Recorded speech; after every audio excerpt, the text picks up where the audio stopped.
Thévenot, députée Ensemble pour la République des Hauts-de-Seine et ancienne porte-parole du gouvernement qui est avec moi en studio. Bonjour. Bonjour. Soyez la bienvenue. Merci. On va commencer par les mauvaises nouvelles, à savoir les prix du carburant qui sont toujours aussi hauts et qui vont sans doute rester élevés. C'est l'avertissement du ministre de l'économie. Il était sur BFM Business ce matin. La crise va durer parce qu'on sait que même si on ouvre le détroit d'Ormuz demain, ça prendra du temps avant que les paquebots, les tankers arrivent sur nos côtes. Mais non, ça va sans doute rester élevé. On était à 1,70 sur le gasoil avant la crise, on est monté jusqu'à 2,20, aujourd'hui on est à peu près à 2,15. Il est probable que ça reste élevé. Mais la vraie leçon de tout ça, c'est que cette crise doit nous rappeler une fois de plus qu'on a des dépendances dont il faut se débarrasser. Avec de l'électricité faite en France, décarbonée, et au fond, avec une autonomie, une indépendance qu'on doit à nos concitoyens et dans laquelle il faut investir maintenant. Cette crise va durer presque à Thévenot, alors que jeudi, Sébastien Lecornu doit présenter un nouveau paquet d'aides donc pour le mois de juin, à destination des secteurs les plus touchés par cette hausse des prix. Mais Roland Lescure l'a également dit, je ne suis pas là pour aider tout le monde. Donc ça restera très ciblé, même si mois après mois, on le voit, l'impact est de plus en plus fort et il touche effectivement les plus vulnérables, mais aussi d'autres secteurs. Ça commence à s'amplifier. Roland Lescure, le ministre de l'économie, a un discours de vérité qui est nécessaire dans la période que nous connaissons. À savoir rappeler les difficultés qui sont celles et ceux qui prennent leur voiture au quotidien pour travailler, pour se déplacer, pour tout simplement pouvoir vivre correctement subissent, mais également l'état de nos comptes publics. Et il le dit de façon très claire, il faut avoir une démarche à deux niveaux. La première, c'est bien évidemment pouvoir mettre en place des aides. C'est ce qui a été fait par le ministre de l'économie, rappelé par le Premier ministre, mois par mois, au regard des difficultés qui peuvent être présentées, mais également en élargissant les personnes qui peuvent avoir droit à ces aides. On pense bien sûr à celles et ceux qui travaillent, aux professions libérales. Je parle notamment des professions d'infirmiers, infirmières, sages-femmes, libéraux, qui doivent pouvoir se déplacer pour pouvoir faire leur métier et aider celles et ceux qui en ont besoin, mais également le faire en faisant attention aux effets de seuil. C'est ça qui est important. Et ensuite, au-delà de ces mesures immédiates, il y a aussi une stratégie de moyen et long terme avec le plan électrification qui avait été présenté par le ministre de Bercy. Presque, on va s'arrêter un moment sur le court terme déjà, bien sûr. Avant de parler du long terme. Il y a beaucoup de Français qui jugent ces aides injustes aussi parce qu'ils sont à la limite, les effets de seuil. Au-dessus, voilà, oui. Juste au-dessus de ce seuil. Et eux, comment ils font ? Et oui, et donc c'est pour ça que c'est tout l'enjeu aujourd'hui, c'est de lutter contre ces effets de seuil, parce que on a toujours l'impression, et c'est pas qu'une impression pour certains, c'est que des aides existent, elles sont ciblées, et d'ailleurs tout le monde est pour reconnaître qu'il faut des aides ciblées, mais qu'on est juste en dessous. Ouais. Et pourtant, on a besoin de sa voiture pour aller travailler, pour pouvoir tout simplement vivre au quotidien, emmener ses enfants à l'école, faire ses courses, etc. Et donc là, l'enjeu... On parle pas des très riches, on parle pas d'une population privilégiée. Et vous avez tout à fait raison, et j'ai même envie de vous dire, c'est surtout cette fameuse classe moyenne qui en a le plus besoin et qui est le plus pénalisée et qui ne peut pas faire autrement que d'utiliser sa voiture. Et donc c'est tout l'enjeu qu'a le ministre de l'économie Roland Lescure, mais également le ministre des Comptes publics, le ministre David Amiel, de regarder justement pour lutter contre ces effets de seuil et aider au plus juste possible.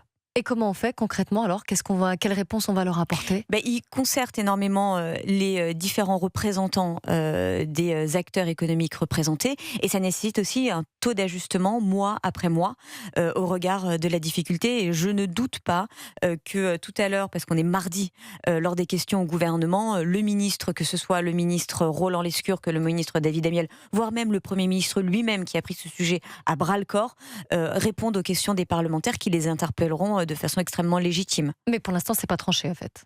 Je pense que si, c'est tranché, parce qu'il y a un certain nombre... c'est tranché, parce qu'il y a déjà un certain nombre d'aides qui ont été mises en place, des aides qu'il fallait élargir pour certaines professions. On parlait tout à l'heure des professions libérales, notamment des infirmiers et des infirmières. Et puis là, il faut avoir une attention toute particulière pour ce que vous dites de façon très juste, les effets de seuil. Mais pour l'instant, là, on n'a pas concrètement comment ça va se passer. Moi, je suis parlementaire, mais c'est pour ça que je vous dis, Tout à l'heure, il y a toujours cet exercice extrêmement important. On en saura plus à ce moment-là. Ou jeudi, peut-être. Mais pour des réponses, tout à l'heure, aux questions gouvernement. Roland Lescure qui a évidemment abordé ce matin la question de Total Energy. Total Energy qui a prolongé pour le mois de juin, en tout cas pour la Pentecôte, le plafonnement à la pompe. Et Roland Lescure dit, mais Total, je ne lui dis ni merci, ni je vais vous retirer la Légion d'honneur, comme certains ont envisagé de le faire. C'est ce qu'il a précisé. Et il a estimé par ailleurs qu'avoir cette major intégrée en France était plutôt un avantage, car c'est grâce à elle qu'on a de l'essence, du kérosène pour nos avions. Est-ce qu'on a été trop loin dans le Total bashing ? Je ne sais pas si on a été trop loin ou pas trop loin. Vous savez, quand on parle de total bashing, on regarde toujours du même côté de l'hémicycle. C'est surtout à gauche, à l'extrême gauche, qui passent leur temps à pointer du doigt les uns et les autres, à chercher des coupables partout, mais jamais proposer une seule solution. Ce qu'on doit regarder aujourd'hui, c'est qu'on a effectivement, et vous le rappeliez tout à l'heure, des Françaises et des Français qui ont du mal à boucler les fins de mois, du mal à se déplacer pour aller simplement travailler. Et donc, est-ce qu'ils attendent qu'on leur livre chaque jour après jour des coupables ou qu'on leur apporte des solutions ? Et donc, ces solutions, pourquoi il faut les proposer ? Parce qu'on doit les mettre en œuvre et puis les ajuster si besoin. Et c'est précisément ce que fait Roland Lescure. Donc, le bashing, c'est bien, ça fait du buzz, ça fait parler, ça fait des likes, ça fait des vues. Ça n'apporte aucune solution immédiate face aux difficultés qui sont bien réelles, elles. Mais on peut comprendre justement que ce décalage entre les bénéfices records affichés par Total Energy et la situation des Français peut paraître Mais il faut dire la vérité aussi. On parle de bénéfices, mais est-ce que ces bénéfices sont-ils faits en France ? La plupart ne sont pas faits en France. Donc, comment vous expliquer ? Mais peu importe en même temps pour les Français de se dire ils sont faits en France ou ils sont faits ailleurs. Donc ils se disent oh là là, on a un décalage. Moi, je me serre la ceinture. Attention. Et eux, ils font des bénéfices records. Attention. Taxer pour taxer, surtout dans un moment où les prix varient beaucoup, je suis désolée, ça annule automatiquement l'effet qu'on cherche à avoir, c'est-à-dire baisser la facture d'énergie pour les Françaises et les Français. Eux, ce qu'ils veulent, c'est légitimement que leur pouvoir d'achat ne soit pas affecté, que leur capacité à se déplacer ne soit pas affectée, et c'est ça qu'il faut regarder. Et donc, cette mesure qui a été mise en place par Total, je ne suis pas en train d'être leur porte-parole ou, au contraire, de les pointer du doigt. Elle est simplement de bon sens. Elle permet à celles et ceux qui ont besoin de leur voiture pour travailler d'y aller, et puis aussi à celles et ceux qui avaient prévu peut-être des déplacements pendant les longs week-ends, et ils ont le droit de pouvoir le faire sans se dire, en fait, on ne sait pas à quelle sauce on sera mangé au prix à la pompe, par exemple sur le trajet de retour. Et donc ça, c'est aussi important. Maintenant, quand j'entends une large partie de la classe politique passer son temps à chercher des coupables toute la journée ou à inventer des taxes qui n'auraient aucun impact sur la capacité des Français à faire attention à leur porte-monnaie, j'ai envie de dire, c'est précisément ce qui énerve les Français parce que ça n'apporte pas de solution pour eux immédiatement. Prisca Thévenot, le gouvernement doit par ailleurs donner prochainement le détail des 6 milliards d'euros d'économies annoncées en avril pour faire face à cette crise au Moyen-Orient. Qui va devoir mettre la main à la poche ? Et sur quoi vous allez être vigilant en tant que parlementaire ? Justement, j'espère qu'on va parler de mesures d'économie et pas de mesures de recettes en plus. Il y a déjà quelques semaines, je m'étais un peu agacée sur une sortie a priori qui avait été faite sur des renoncements d'allègements de cotisations pour les entreprises. Entre les mots, ça veut dire quoi ? Augmentation d'impôts pour les entreprises. Voilà, soyons clairs. Voilà, il faut appeler un chat un chat. Et donc, moi, je suis contre tout ce qui peut être augmentation d'impôts, création de nouvelles taxes. Je l'étais quand Michel Barnier, au moment de la prise de poste à Matignon, l'a fait. Je l'étais quand des bruits de couloir ont commencé à sortir dessus. Et je serai très mobilisée avec ma famille politique sur le budget qui commence à se préparer pour qu'il n'y ait pas d'augmentation d'impôts, pas de nouvel impôt, exceptionnel, pas exceptionnel, je ne sais pas ce que ça veut dire un impôt exceptionnel, mais qu'il y ait vraiment des réductions massives de dépenses. Je ne suis pas contre le bashing des agences, simplement dire qu'il y a peut-être des agences qui aujourd'hui font doublon avec ce qui existe déjà dans le fonctionnement de l'exécutif et qu'un certain nombre aussi de ces agences peuvent aujourd'hui être réduites. Prisca Thévenot, on va revenir ensemble sur le déplacement de Gérald Darmanin, le garde des Sceaux, hier en Algérie. Gérald Darmanin qui était l'invité de Laurence Ferrari ce matin sur Europe 1 et CNews et qui a en quelque sorte débriefé sa visite hier. Et écoutez en réaction Laurent Jacobelli, le porte-parole du RN, député de Moselle, qui a estimé, lui, au contraire, qu'il fallait une diplomatie de la fermeté et non de la courbette face à l'Algérie. Il était sur France Info ce week-end. Ça fait des années que le président de la République fait l'aplaventrisme, met un genou à terre, que nos ministres vont battre leur coulpe à Alger. Qu'est-ce qui se passe ? Eh bien, à chaque fois, le président Tebboune a des propos encore plus durs pour la France. Donc c'est rupture diplomatique avec l'Algérie si le RN est au pouvoir. C'est pas de la rupture, c'est la fermeté dans le langage diplomatique et mettre des conditions. Vous voulez ne pas reprendre vos OQTF, alors plus de visa. Alors, les accords de 68, c'est d'ailleurs...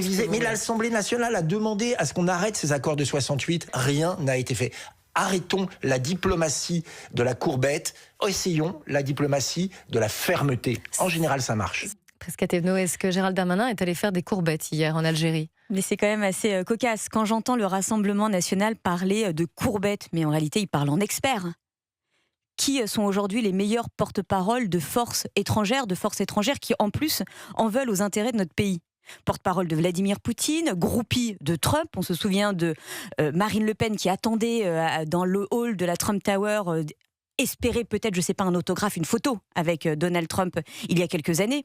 Je dois rappeler quelque chose. La diplomatie, c'est cette capacité à dialoguer avec d'autres pays pour défendre nos intérêts. C'est pas un dialogue toujours facile, mais c'est un dialogue nécessaire. Et notamment quand on a un certain nombre de sujets, notamment parmi le sujet des OQTF, mais aussi de notre compatriote journaliste qui est aujourd'hui retenu à Alger. En revanche, c'est bien la différence entre la diplomatie et la soumission. La soumission, c'est en permanence considérer que des forces étrangères seraient génialissimes et qu'il faudrait en permanence dire oui et amen à tout ce qu'ils disent. Nous sommes dans la diplomatie très forte, ils sont dans la soumission. Ce que reproche le RN et d'autres d'ailleurs, c'est que les gestes viennent trop souvent peut-être de la France et pas assez de l'Algérie. Non mais, je veux dire, on peut regarder ce que propose M. Jacobelli, le Rassemblement national, Marine Le Pen, Jordan Bardella, etc. C'est précisément l'attitude et la démarche qui avait été mise en son temps par le ministre de l'Intérieur, ministre d'État, Bruno Retailleau. Quels ont été les résultats de cette démarche ?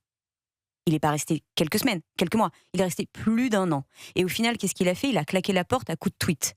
Donc, je veux dire, cette méthode, elle a été testée et visiblement, elle n'a pas fonctionné. Et ce qui se passe derrière, ce n'est pas faire de la courbette, ce n'est pas faire de l'aplaventrisme, c'est précisément faire de la diplomatie. Et dans le monde dans lequel on est, avec des tensions d'autant plus fortes, je suis désolée, refuser le dialogue et faire des effets de manche sur des micros ou des médias ici, ça n'a aucun espèce d'intérêt et ça ne fait pas avancer, surtout les nôtres. Prisca Thévenot, députée Ensemble pour la République des Hauts-de-Seine, ancienne porte-parole du gouvernement et l'invitée des grands entretiens d'Europe 1 Info. On va continuer de parler des relations entre la France et l'Algérie. On parlera également de ce film L'Abandon, qui retrace les 11 derniers jours de Samuel Paty et qui dérange manifestement.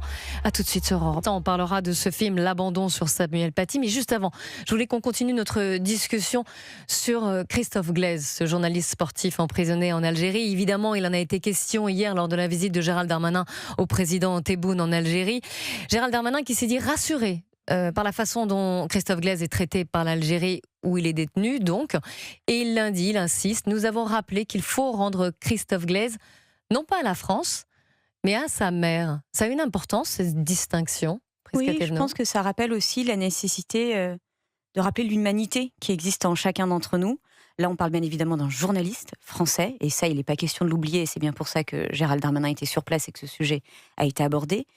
Mais de rappeler aussi que derrière cet homme, derrière ce journaliste, il y a aussi toute une famille qui l'attend, et notamment sa mère qui avait besoin d'être rassurée. Et je pense que les mots employés par Gérald Darmanin ont tout leur sens et vont, j'espère, ouvrir la voie à un chemin d'espoir pour Christophe Glaise. Est-ce que c'est aussi une manière de le dissocier en fait des relations diplomatiques entre l'Algérie et la France ? Oui, c'est tout l'enjeu du discours et du dialogue diplomatique qu'on peut avoir.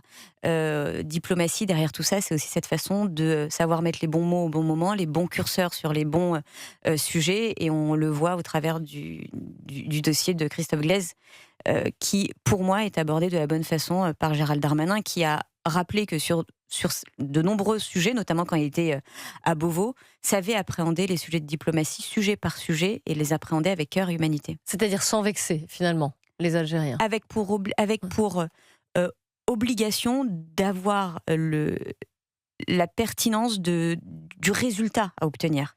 Et c'est ça, en fait. La diplomatie n'appelle pas à des égos surdimensionnés. La diplomatie appelle à une obligation de résultat. Défendre nos intérêts, défendre les intérêts de nos compatriotes, qu'ils soient ici sur les territoires ou ailleurs à l'étranger. Et c'est ça qu'on doit avoir. L'enjeu, c'est pas de pouvoir dire Gérald Darmanin ou autre, ou qu'est-ce que je ne sais qui d'autre encore est fort et puissant. C'est de dire son objectif, c'est celui-là, et il va tout faire pour que ça arrive. Et derrière, vous le voyez bien, c'est pas simplement des sujets en l'air, il s'agit de vie. D'un journaliste, aussi les valeurs qu'il incarne pour notre pays, et puis de sa famille derrière. On espère que ce sera payant et que Christophe Glaise sera bientôt de retour en France. L'Abandon, sorti cette semaine, c'est un film réalisé par Vincent Garand qui relate les derniers jours avant l'assassinat du professeur Samuel Paty, professeur d'histoire-géographie. Il est sorti, il y a eu des très bonnes critiques, et il y a aussi également eu des vives critiques de la part notamment de plusieurs streamers, influenceurs qui ont pu assister à la projection du Festival de Cannes. Écoutez déjà l'avis de personnes qui n'ont pas vu le film. Je pense qu'il y a de la récupération politique. Et c'est peut-être d'ailleurs pour ça que je n'ai pas envie d'aller le voir. Les généralisations sont très faciles à faire. On sait très bien quel type de personne va être dénigrée dans ce film, et c'est pas une bonne chose. J'ai pas vu le film en fait. Je veux pas financer quelque chose qui peut potentiellement justement avoir un fond politique qui prône la haine. Et maintenant, écoutez d'autres personnes qui l'ont vu, et voilà ce qu'ils en pensent. C'est un film vraiment qui représente vraiment ce qui s'est passé, et c'est vraiment très émouvant et très réaliste, quoi. Il n'y a aucune récupération politique, ni rien du tout, quoi. C'est bien que des films comme ça existent. Je ne vois pas du tout quelle récupération politique peut y avoir là-dessus. C'est des faits. Au contraire, il faut que tout le monde en ait conscience, et c'est pas du tout, c'est pas manichéen. Prisca Thévenot, pourquoi ce film dérange-t-il autant et suscite autant parfois de violence dans les déclarations ? De l'incompréhension, souvent, de la bêtise parfois et du militantisme par moment. Vous parliez des streamers tout à l'heure, je pense qu'il ne faut pas dire streamers. Ce sont des militants LFI. Appelons un chat un chat, je pense que c'est important de le rappeler. D'ailleurs, ils le disent même dans leurs vidéos. Maintenant, plutôt que de faire la part belle en visibilité à ces deux militants LFI, je pense qu'il faut rappeler quelque chose aujourd'hui, et inlassablement le faire. Samuel Paty a été assassiné par des terroristes islamistes, parce qu'il était professeur, parce qu'il incarnait nos valeurs, et parce qu'il faisait ce que nous avons besoin dans une nation comme la nôtre, c'est-à-dire éduquer nos enfants à la liberté d'expression, à la liberté de penser. Et donc par rapport à cela, moi j'ai pris le tout autre pied, c'est-à-dire que j'aurais pu faire un tweet pour polémiquer, pour dénoncer, etc. J'ai pas envie, en fait. J'ai pas envie de faire ça. J'ai plutôt pris ma plume et écrit un communiqué, une interpellation au ministre de l'Éducation nationale, en lui demandant à ce qu'il puisse organiser des temps de visionnage de ce film dans les lycées. Avec pas simplement le fait de le voir, mais aussi d'avoir un temps dédié, d'échange pédagogique avec. Alors pour les enseignants qui le voudraient, avec eux, mais aussi avec des intervenants extérieurs agréés, que ce soit des personnes représentant la justice, des personnes référant laïcité, des magistrats, des avocats. Bref, je pense que ce film est une nécessité absolue dans le contexte que nous connaissons, c'est-à-dire un contexte où la menace islamiste pèse toujours sur notre pays. Et donc, plutôt que de commenter les premiers propos que j'ai entendus, qui pour moi sont une double violence. Il y en a beaucoup qui disent que c'est de la récupération politique, que ça diabolise les musulmans, que c'est fait à l'encontre de... Au contraire.